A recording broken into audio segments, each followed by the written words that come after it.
Hi guys, welcome to Riding Tiger once again. And guess what? I have got an amazing personality who will be talking with us from Dubai itself. And the best part is he's another Bengali chap. But before we hop into Ankur, let me tell you a little bit about what is Riding Tiger. So as an entrepreneur, as a person, when you start your life, when you start your career, your journey, you take a lot of risk. And people who love to take risk, they usually ride on a top of a tiger. But when the tiger becomes hungry, there is a risk that it's going to probably stop and might try to kill you and eat you. So it's better to feed that tiger so that it doesn't become hungry. And there is a science how you're going to ride your tiger and probably make it either as a Royal Bengal tiger or maybe a jaguar or puma or cheetah. It completely depends on you how you're going to nourish it. And guess what? When we are talking about nourishing, talking about feeding things, I have got a chef with me. Oh my God, Ankur Chakraborty from Dubai. And he has got an amazing experience working with the food industry for last 1 decade. Ankur, welcome to Riding Tiger. Thank you, Arijit. Thank you very much. It's a beautiful background that I can see. Is it Marina Bay where you are sitting? No, this place is JLD opposite to the Dubai Marina. Yeah, just the other side. Yeah, we have a small restaurant here. Brilliant. Very popular amongst the community. I wish that last time when I visited Dubai around, I think 1.5 months back, I would have hopped into your food joint. But if I start talking about food, to be very honest, I'm a always hungry, little crazy fella who would love to eat as like other Bengalis. But before I start, can you please talk a little bit about your life? How did you start your life? How did you probably did your education? Where did you do your I don't know, your degrees? And well, let me jump into it. Well, first of all, thank you for the lovely introduction that you've given. As a fellow Bong and as a culinary enthusiast, I think next time you're here, I'm looking forward to meet you in person, first of all.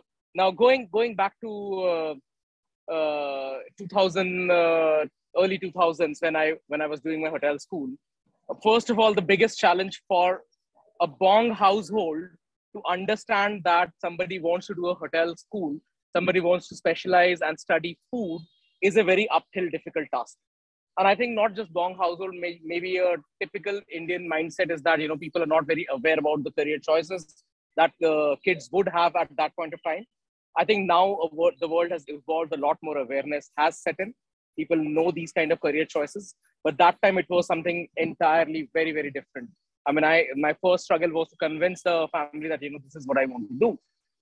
So anyway, long story short, I filled up the hotel school examination, joint exam forms and got through one of the institutes, which is fortunately one of the topmost institutes in the Southeast Asia. It's called IHM in New Delhi.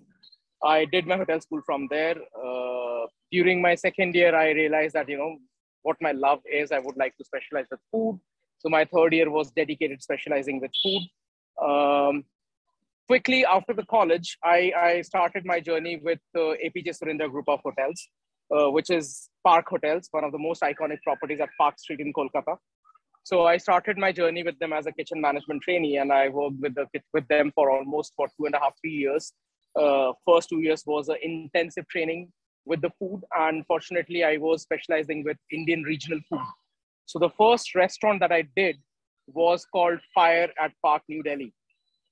And I still believe that that restaurant which I did was far ahead of its time. I was fortunate enough to be part of Flurry's rebranding of Flurry's in the Park Street. So I did that. That's what my pastry background is. But then I pride myself with working with Antonio Carlucci at the very beginning of my career, learned Italian food. And he somehow pushed me to do Indian food. He said, Ankur, don't stray away from your mother cuisine. So that's where I started focusing all the more on Indian food. Wow. So did that for a bit. A lot of food was done, which was beyond butter chicken and butter naan at the park. I tried, I traveled in Kerala, learned a little bit of Mopla food, learned a bit of Syrian Christian food. And those kind of food aspects you never see in mainstream restaurants. And that was something which shaped my food philosophy early on. From there, a lot of culinary competitions, a lot of recognitions. Beyond, I got selected to do a restaurant with the famed Qureshi brothers, the Imtiaz Qureshi clan. They were doing a restaurant. They were looking for a young head chef to head the project in Abu Dhabi. Given the knowledge base of my geography, I didn't even know where Abu Dhabi is. I only knew that there is something called Dubai. So I said, I'm 24. Let's explore the world. Abu Dhabi is not a bad place to start. It was my first journey outside India. Before that, I never traveled outside India. My father was with the railway, so we traveled extensively within India, but never abroad. So I said, what can go wrong? Let's see a new city. So I came to Abu Dhabi, and it was amazing what I could see here in terms of hospitality. The scale of hospitality in Abu Dhabi versus what we learned in India and what was happening in the metropolitan cities of India was exponentially very different. So that kind of gave me a great exposure at that point. So came here, did that, and from here, there's always something that rubbed off my shoulder that I want to work in a Michelin star restaurant. As an Indian chef, it was always the Michelin star restaurants were so much concentrated in one part of the world, and that happened to be UK, in London. So I got the opportunity to work in one of the Michelin star restaurants there for a couple of years. And that was my restaurant exposure, which took me to the different level altogether. So did that for almost a little over a year, and then came back to start working with Starwoods. Starwoods was not part of Marriott till then. Joined Starwoods, opened a couple of hotels with them across India, across Asia. And then I realized, what, hotels and F&B, hotel F&B is like swimming in a swimming pool. But restaurant F&B, or food and beverage as we call it, is like swimming in the open sea. And that's where my love belongs. And that was my calling. So I came back to the cleanest city of India, Dubai, in 2011. I still call it the cleanest city of India because it doesn't feel like that you're outside India here in Dubai. And it's almost home for me for the last decade. So did multiple restaurants here in the last 10, 11 years as a chef, then grown up the career, started managing businesses. So my last assignment was working with a large Indian family. I managed their entire restaurant portfolio across India and Middle East. In a nutshell, when I started with that company, we were like 27 employees. When I left them almost 6 years later, we were 700 plus employees. Wow. Across 40 odd restaurants, 8 different brands, central kitchen, which was worth 20,000 square foot, HACCP certified facility. So we did that. And that was a great, great journey. It was a roller coaster, I can say. So that kind of shapes what I wanted to do. And then that's where I said, enough of working with somebody else. The entrepreneurship was starting to set in. So I said, this is the time to jump in and do something on my own. That's where and mind you, this was 2019 when I decided doing this. I wanted to quit in 2019, and it was like a 6 months worth of notice period because I had to hand over the business to somebody else. Unfortunately, so the moment it happened when I started Lemon Butter, I took a small break of a month. A month back when I started renting the office and starting the office, COVID hits. And I was like in awe, like, what do I do now? I just started this new company. I have hired a very few people, but I'm responsible for those people. Yep. COVID has hit. But Dubai's leadership, I have to give a shout out to them. I mean, the way they handled the COVID situation here, I think the first restaurant that we started was only shut down for 15 odd days. And after that, deliveries started to normalize. We could deliver to people's home. So we sustained 2020 somehow. And 2021 was a bounce back, was an immediate bounce back. Well, when rest of the world was still struggling to bounce back, I think the rulers here, the leadership here was resilient enough to understand the situation and handle it in such a way that most of the businesses got ample support from the developments, from the landlords, from the government itself. And we bounced back 2021. In fact, that's where we started planning for the next phase. We did some small investments into a couple of restaurants in London that we operate with our partners because we couldn't operate ourselves by then because travel was still restricted. Mm-hmm. And 2022 January, we opened our first Indian restaurant, which I always wanted to do. It was a passion project. This restaurant is called The Crossing. It is located at 1 Sheikh Zayed Road. Very interesting name, Crossing. Again, I mean, during COVID, I got my parents here to come and stay with me in Dubai. We were bouncing the idea that, you know, we want to do a restaurant. What can we call? So my railways roots from my dad comes to life. He said, why don't you theme the decor around the first class railway lounges of India? So that's how we started calling it Crossing, because one is the level crossings, which is the two intersections of GT roads and Indian Railways network of India, which is the two veins of India, I can say. And second is, as India doesn't have a common denominator, the entire food ideation, or for people like you and me, we're the little over millennials, but we can still pass on as millennials. I think our food ideation has been shaped by what India is and how we see it. We are not the Bollywood. We are not the loud colors of India. We are subdued colors of India. We understand, we are well traveled. We understand the crossings of mishmash cultures, how the food has shaped. So hence we ended up calling it Crossing, and so far it's been doing very well, I can say. Brilliant. So that's been the short journey. It's not a short journey. I can completely relate to it. And for your information, it's true. Like for all the audience, even in fact, I've been traveling to Dubai during the COVID time, and that's probably the only place where I can travel in a very, very comfortable way. You just need to do a COVID test during that COVID time. Hop into the airport, they will do your test, they will give you a SMS, you go out, and then you do your business. In fact, during hard times of COVID, I went there, I actually marketed 2-3 different blockchain-based projects, 2 crypto projects during this COVID time. So it is true what Ankur is sharing, and believe us, both of the Bengali guys, Dubai is actually nowadays probably 60% of India. So maximum number of Indians, they are moving their base over there for so many reasons. It's a cosmopolitan culture that we have. Ankur, I have a question for you. When we talk about food, when we talk about cuisine, if we look at Indian food, if you look at exactly Park Street, because Park Street used to be my meeting place once upon a time, around 10 years back at least. And the park, I used to be a member of the park, and used to be probably a little bit of regular in those bars and pubs once upon a time. When we look at chicken a la Kiev, or when we look at cuisine specifically, like maybe flourish, maybe the breakfast, it's probably all mixed up with Persians, with probably Ukrainian foods, with probably Russian, with probably Italy, maybe the whole world, because the whole world used to come to earlier Bharatvarsh, which was probably not India long back. And those foods came, it mixed with the culture, it stayed back. So if I may ask you as a chef, as a food lover who create as a creator, how do you see the taste and preference of people changing? If you compare that 14 years back with today's time, how do you see that the taste buds are changing, and how they... Well, it's a very interesting question. Let me tell you this. When you go 14 years back, a lot of people had preconceived notions about certain type of food. You know, food is a journey. It needs time. It needs travel. It needs people to be aware about what it is. Yep. And I think we have been fortunate enough in the last 15, 18 years that people have been traveling better. A lot more business travel has happened, both inbound and outbound from India. Yep. Right?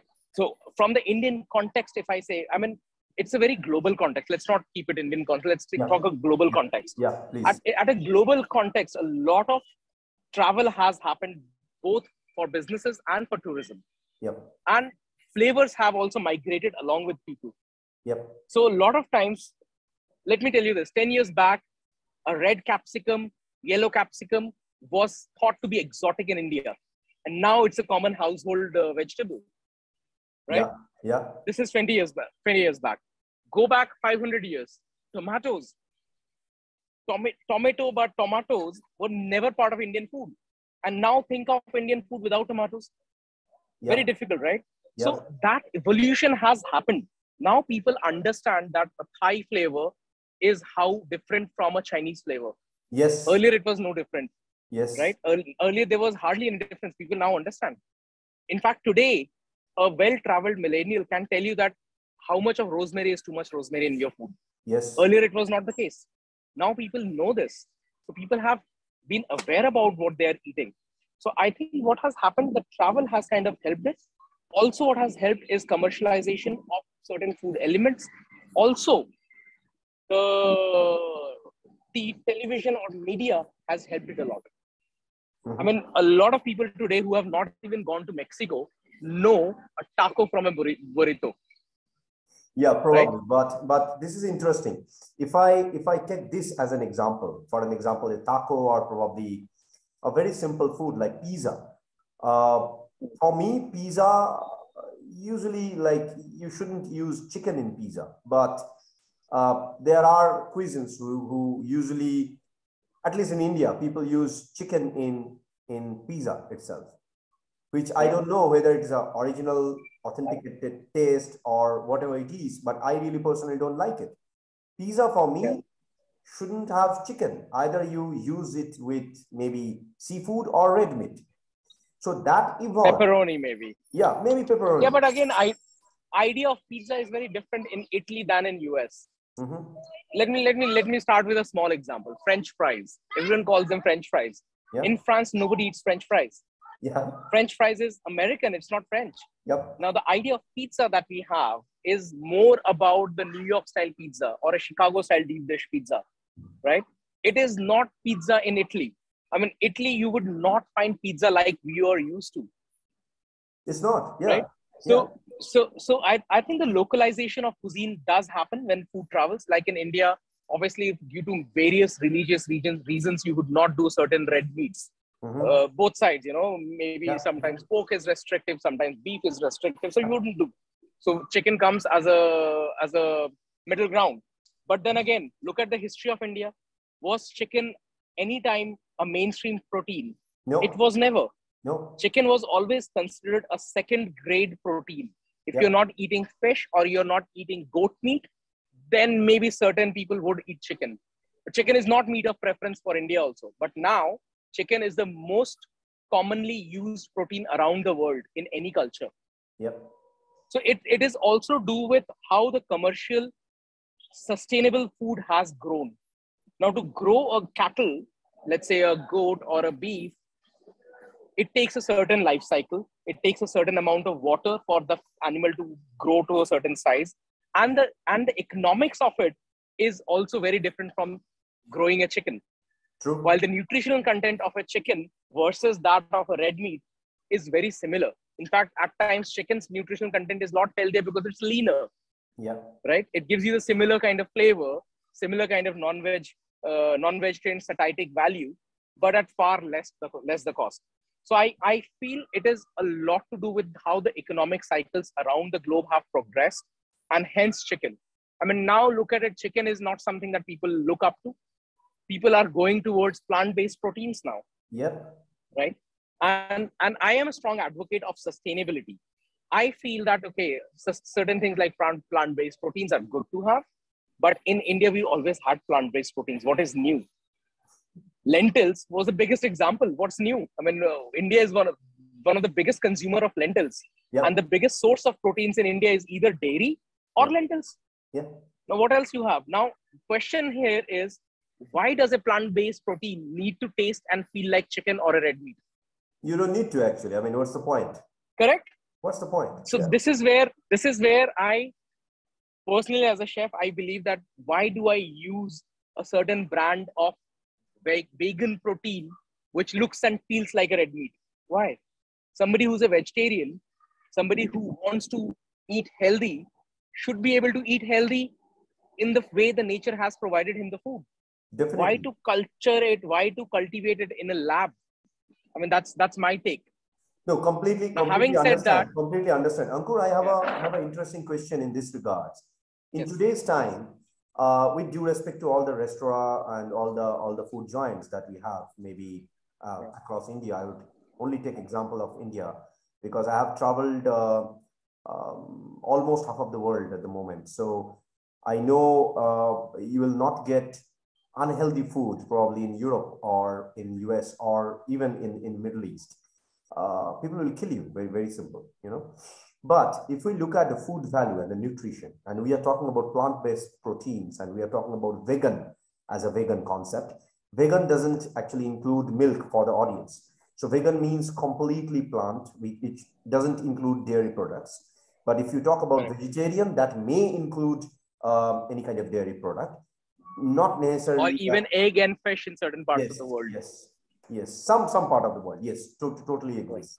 So if we look at the food value and protein and nutrition and good fat, it's a combination of protein, combination of carbohydrate, good fats, which you are consuming daily basis. Talking about that, when you cook, I'm sure that you are taking care of all those nutrition values, which means probably you are calculating the calories which we are consuming in our body.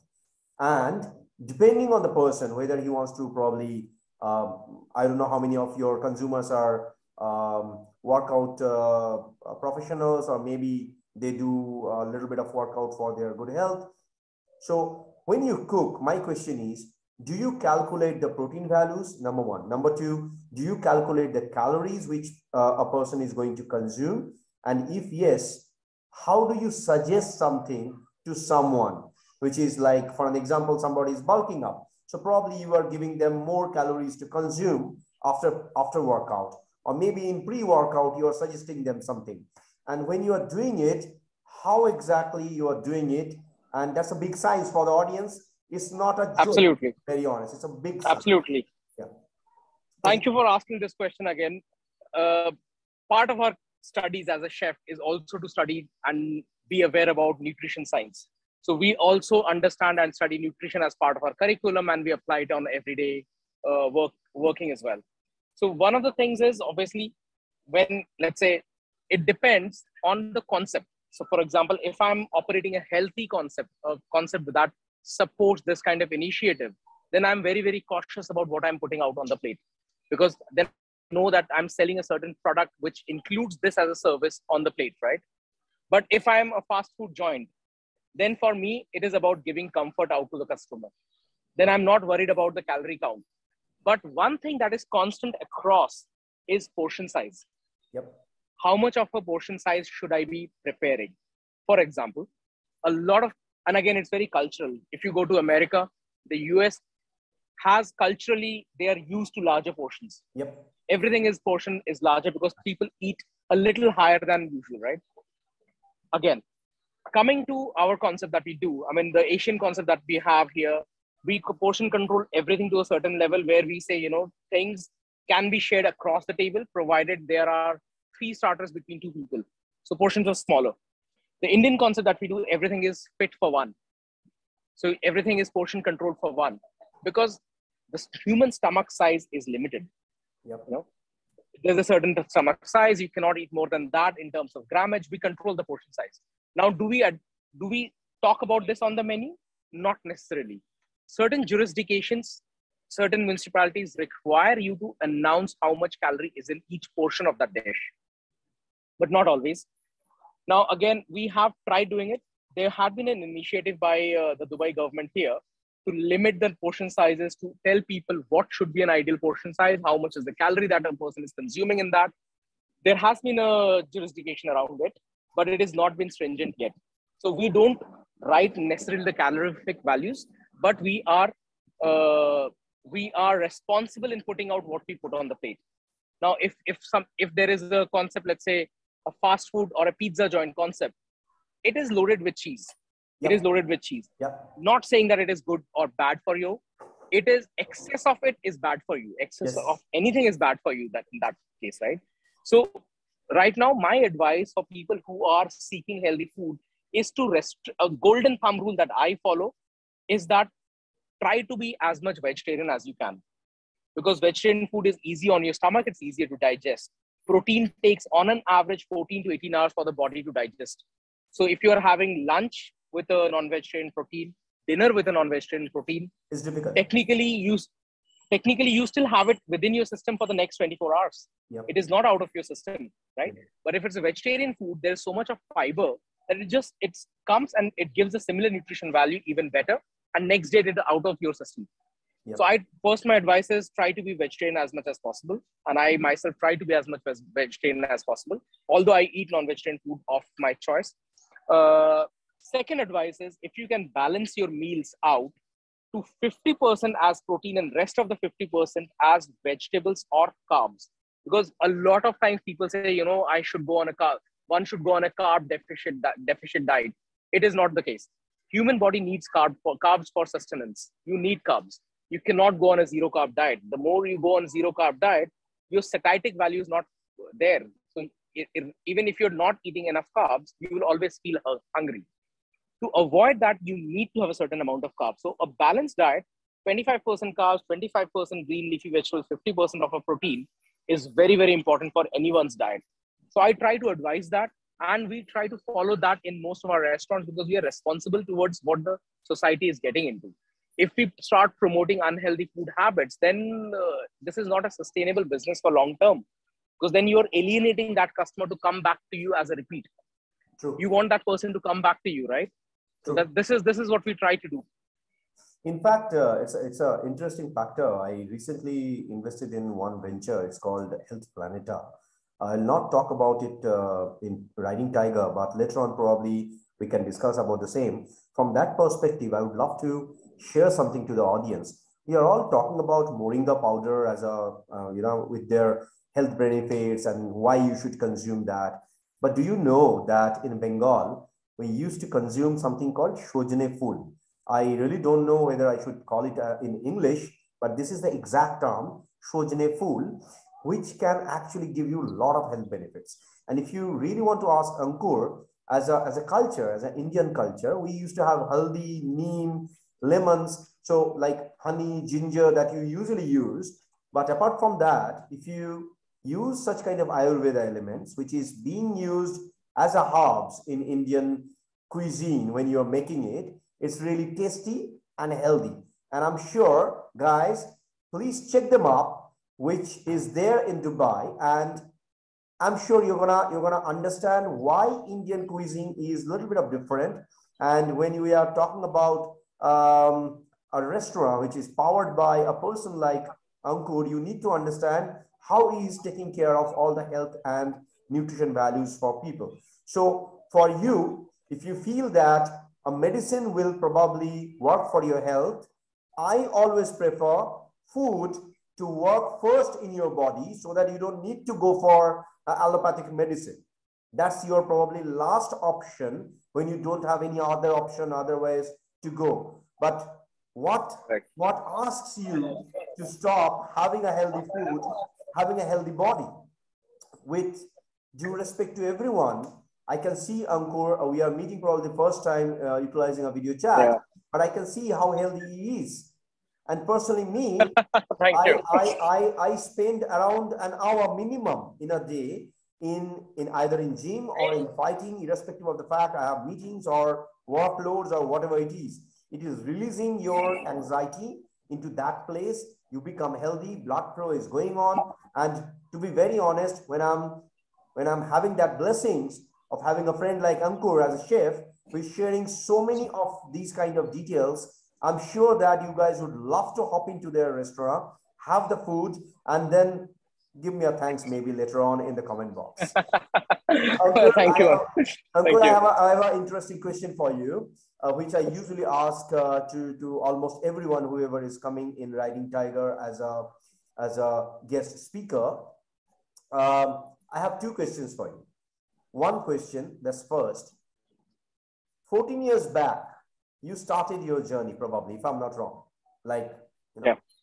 But if I look at you as a person, this is the first question and probably the last one. If I look back to your age 7, what would you like to give as a suggestion to the 7 years old Ankur? What would be your suggestion? Interesting question. I think this is something that I tell my daughter. My daughter is almost 8.5 now. So I always tell her, and this is something that I would have told myself, And this is, again, might sound cliche, but it is not. Keep asking questions. Always ask the why. be curious. Do what makes you happy. Don't do things because somebody has asked you to do it. Do it because you are happy doing it. Do it and find out the why of it. Because the moment you know the why, that drives your inner happiness. And I think what we don't do very often is learn how to be happy. Our given the situations or given the times of the world that they are right now, there is a certain I would not say rat race, but there is a certain mold that everyone wants to pass through and become like that, right? That is something that you should absolutely avoid. And for the younger generation, I think if they're curious, if they are understanding that what makes them happy as a human being, as an individual, that's how they can make the world a happier place. Because if you're yourself not happy to start with, you cannot make anyone else happy. So for me, is ask the right questions, do what makes you happy, and forget about the rest. Everything will follow. I mean, getting a good career, getting into what you like to do is not the end of the world. The end of the world is, are you happy in doing what you're doing? The moment you're happy, everything else follows. Super. That's what I think. But next time when I'm there in Dubai, probably in a few months, maybe in July, you probably don't know, I am a self-taught cook as well. So I'll hop into I look forward to it. I'll hop into your restaurant, which is in Sheikh Zayed Road, for all the audience. And what's the restaurant name, Ankur? It is called The Crossing. Yeah. The Crossing. The Crossing. So look for it in Google, hop in over there once again, and probably kindly give your love and blessings in my comment box. Would love to be there and cook for Ankur, not having a cooking from Ankur and eat it. I'll cook for you, Ankur. That's my word. I look forward to it. Thank you so much for coming and sharing all those insights. Thank you for hosting. It's been a pleasure. Thank you so much. Keep loving us, keep blessing us, and let's rock the world. Thank you so much, Ankur. Thank you.